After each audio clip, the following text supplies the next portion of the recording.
우리 옆분들과 이렇게 인사하겠습니다. 메리 크리스마스. 예. 메리 크리스마스의 뜻을 잘 아시죠? 그리스도를 예배함이 기쁨이 된다라는 고백입니다. 이 고백은 실은 오늘 성탄주일만 나누는 것이 아니라 매번 우리가 나눠야 할 고백인 줄로 믿습니다. 아기 예수님의 나심을 축하하는 이 성탄절 아침에 여러분 모두에게 기쁨이 성탄의 기쁨과 또한 주님이 주시는 평화가 충만하시기를 주의 이름으로 축원합니다.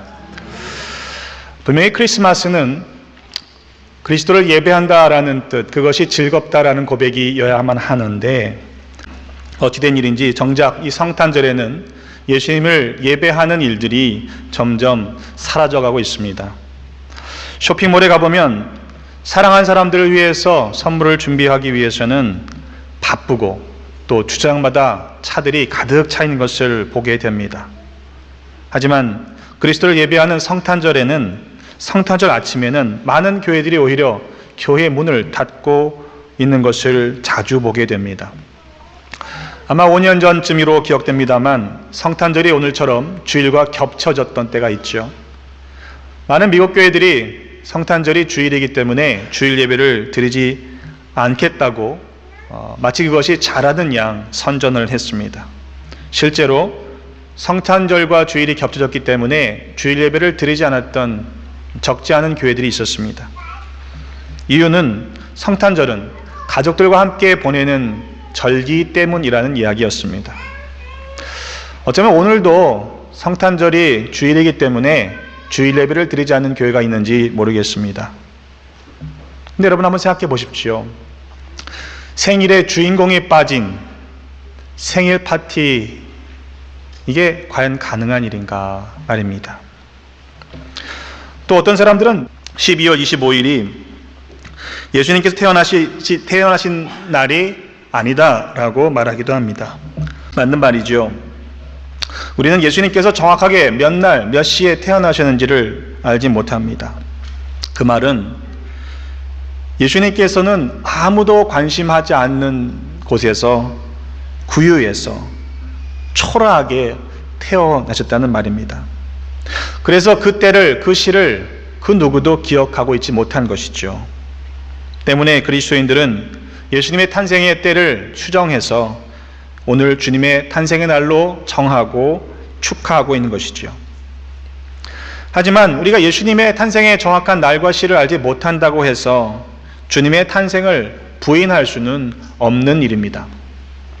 오히려 그날을 정확하게 알지 못하는 우리들의 메시아에 대한 무관심이 부끄러워할 내용이겠지요. 예수님은 그렇게 이 땅에 초라하게 아무의 관심도 받지 못하는 그런 모습으로 태어나셨습니다. 한국에서는 그런 말이 있습니다. 금수저 물고 나왔는지 아니면 흙수저 물고 나왔는지. 이게 무슨 말이냐면 태어날 때 그 태어나는 아이의 가정이, 부모들의 경제적인 수준이 어떤지에 따라서 그 어린아이들이 평생에 살아갈 일들이 이미 결정되어 있다라는 그런 이야기입니다. 그래서 금수저를 물고 나온 아이들은 부모의 경제적인 능력 때문에 편안하게 살게 되고, 어느 가정에 흙수저를 물고 나온 아이들의 경우에는 힘겹게 살아가야 되는 그런 사회 구조적인 문제가 있는 것이죠. 한국에서는 자녀들의 사교육을 위해서 적지 않은 비용을 들여야 하는데 중산층 가정이 감당하기에도 큰 부담이 되는 금액을 지불해야 한다고 합니다. 오죽하면 그렇게 물어본다고 하죠. 아이들에게 네 할아버지 뭐 하시냐? 이렇게 물어본다는 거예요. 이젠 부모의 능력 가지고 자녀들을 키울 수 없는 형편에 이르렀기 때문입니다. 이렇게 질문해 보죠. 여러분들의 아버지는 뭐 하시는 분이십니까? 오늘 말씀에서 우리에게 하나님의 자녀가 되는 권세를 주셨다라고 선포하고 있습니다. 영접하는 자, 곧 그의 이름을 믿는 자들에게 주시는 권세입니다. 그렇다면 예수 그리스도를 영접하는 자, 곧 그 이름을 믿는 우리는 하나님의 자녀가 되는 권세를 가지고 있다라는 말씀입니다. 여러분 믿으십니까? 하나님께서 우리의 아버지가 되신다는 사실을 여러분 잊지 마시기를 간절히 바랍니다. 우리는 금수저 물고 태어나진 않았습니다. 그러나 예수님 때문에 천국 수저 가지고 살아가는 사람들임을 여러분 기억하시기를 바랍니다. 이 세상의 어떠한 것과 비교할 수 없는 가장 귀한 신분을 얻게 된 것입니다. 하지만 이렇게 놀라운 일이 일어났음에도 불구하고 많은 사람들이 그를 알지 못하였고 영접하지 않았다라고 말씀합니다. 때문에 우리 중에 아직도 믿어지지 않는 분들이 있다면 혹시 내가 여전히 세상에 속한 삶을 살아가고 있는 것은 아닌가 심각하게 자신을 돌아보아야만 할 것입니다. 왜냐하면 말씀 속에서 그가 세상에 계셨으며 세상은 그로 말미암아 지은 바 되었을 때 세상에 그를 알지 못하였고 자기 땅에 오매 자기 백성이 영접하지 아니하였다라고 말씀하고 있기 때문입니다. 또 빛이 어둠에 비추되 어둠이 깨닫지 못했다고 증거하고 있기 때문입니다. 분명히 그 빛은, 그 참빛은 곧 세상에 와서 각 사람에게 비추는 빛이었습니다. 특정한 어떤 소수의 부류에게만 비춰진 빛이 아니었다는 이야기죠. 만일 그 빛이 소수의 적은 무리들에게만 비춰졌던 빛이라면 그것은 제한적인 빛이 되고 말 것입니다. 하지만 우리가 고백하는 하나님은 그런 분이 아니시죠. 그 해를 악인과 선인에게 비추시며 비를 의로운 자와 불의한 자에게 내려주시는 그런 자비로우신 하나님이시기 때문에 그렇습니다. 그렇다면 그렇게 비춰줌에도 불구하고 믿지 못하고 영접하지 못하는 이유는 무엇일까요? 빛이 모자라서가 아닙니다. 빛이 어둠을 물리치지 못해서가 아닙니다. 여전히 저들은 어둠 가운데 머물러 있고 빛을 향해 나오지 않기 때문입니다. 담력을 얻어 빛을 향해 나아가는 책임은 우리에게 있다는 사실을 잊지 마시기를 간절히 바랍니다. 예를 들어서 태양이 뜨면 어둠이 물러가게 되어 있습니다. 하지만 태양이 떴다고 모든 것을 비춘다고 해서 어둠이나 그늘이 없어지는 것은 아닙니다. 태양과 우리 사이에 어떤 물체가 가로막고 있다면 그늘이 생기게 되어 있죠. 만약 우리가 어떤 공간에 갇혀 있다면 태양이 비추고 있음에도 불구하고 어둠만 볼 수밖에 없는 것입니다. 또 태양과 우리 사이를 가로막고 있는 물체의 크기를 따라서 또는 태양과 거리나 그 각도에 따라서 그림자가 커지거나 작아지거나 하기도 하죠. 같은 물체라고 해도 태양과의 거리가 멀어지게 되면 그 그림자가 더 커지게 되는 것입니다. 사람의 경우에 그림자가 제일 적을 때는 태양이 머리 위에 있을 때입니다. 태양과 가장 가까운 거리에 있을 때 그림자는 가장 작아지게 되는 것이지요. 물론 가깝다고 해도 태양과의 거리를 비교하면 무시해도 될 만한 작은 차이입니다. 그러나 그러한 그림자가 생기는 것이 참 신기한 일이죠. 아주 작은 것처럼 보이는 일일지라도 하나님과의 관계가, 하나님과의 거리가 멀어지게 되면 결국 우리는 어둠의 그늘에 가려지게 되는 것입니다. 그렇다면 어떻게 해야 합니까? 우리가 어둠에 거하지 않으려면 빛을 향해, 빛 대신 주님을 향해 나아가야 합니다. 빛으로 나아갈 때에 우리 자신의 모습이 빛에 의해서 조명되게 되고 내가 얼마나 더럽고 추한 모습으로 이전에 살았는지가 드러나게 되는 것이죠. 우리가 어둠 가운데 있을 때는 우리의 죄가 드러나지 않습니다. 빛으로 나아갈 때, 빛 가운데 조명될 때에 우리의 죄가 드러나는 것입니다. 세상의 참빛으로 예수님께서 이 땅에 오신 이유는 우리의 죄된 모습을 비춰주시고 우리로 하여금 그 죄를 깨닫고 회개하여 돌이켜 믿음으로 구원에 이르게 하시기 위한 은혜인 것을 여러분 잊지 말아야 합니다. 때문에 우리가 빛 되신 주님께 날마다 가까이 나가면 나아갈수록 우리의 삶에서 들어있던 어둠의 그림자들은 점점 사라지게 될 줄로 믿습니다.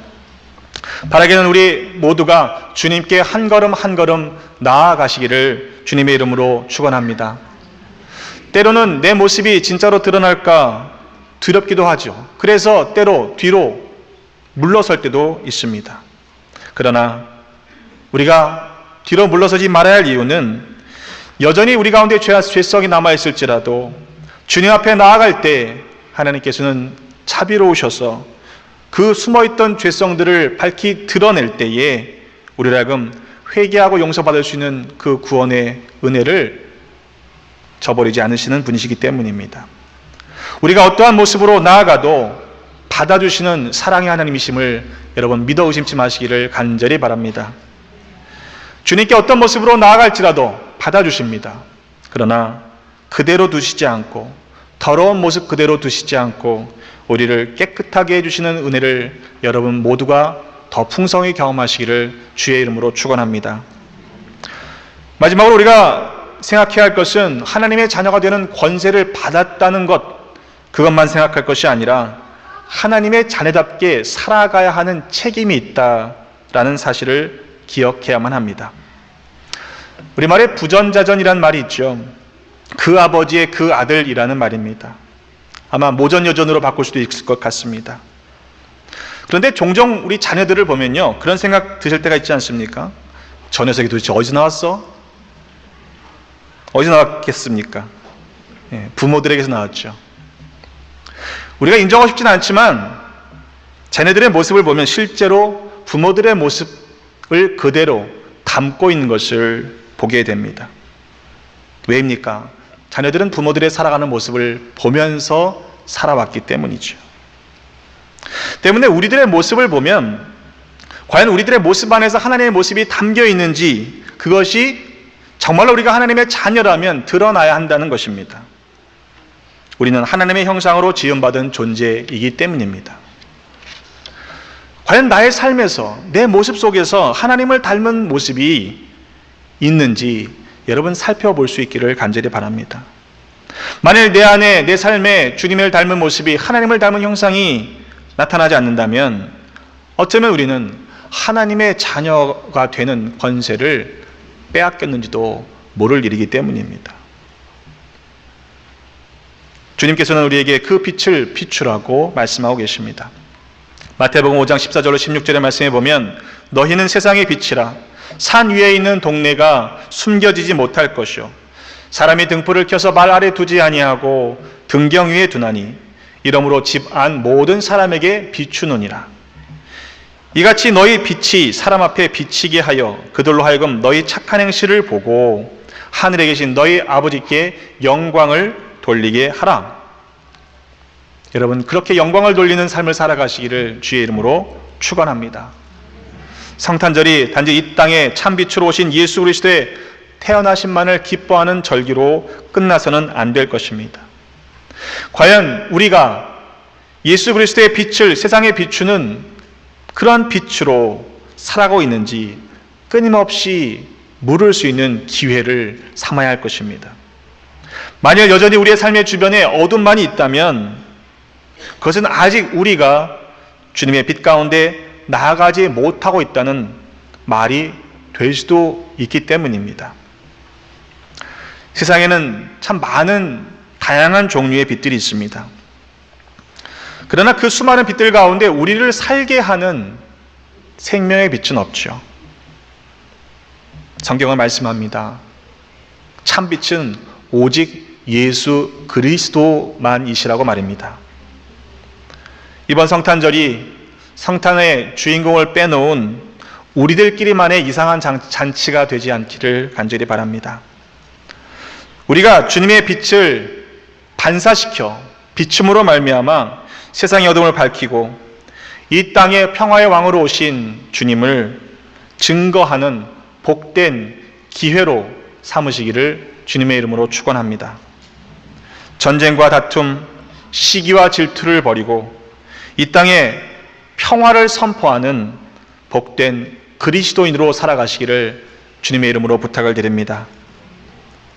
메리 크리스마스, 그저 의미 없는 인사가 아니라 그리스도를 예배함이 기쁨이 되는 것, 그것이 우리가 세상과 구별돼 세상의 빛으로 살아가는 하나님의 자녀들에게 주어진 거룩한 특권이라는 사실을 잊지 마시고 하나님의 자녀가 되는 권세를 누리며 사용하며 하나님께 영광을 올려드리는 우리 모두가 되시기를 주님의 이름으로 축원합니다. 기도하겠습니다.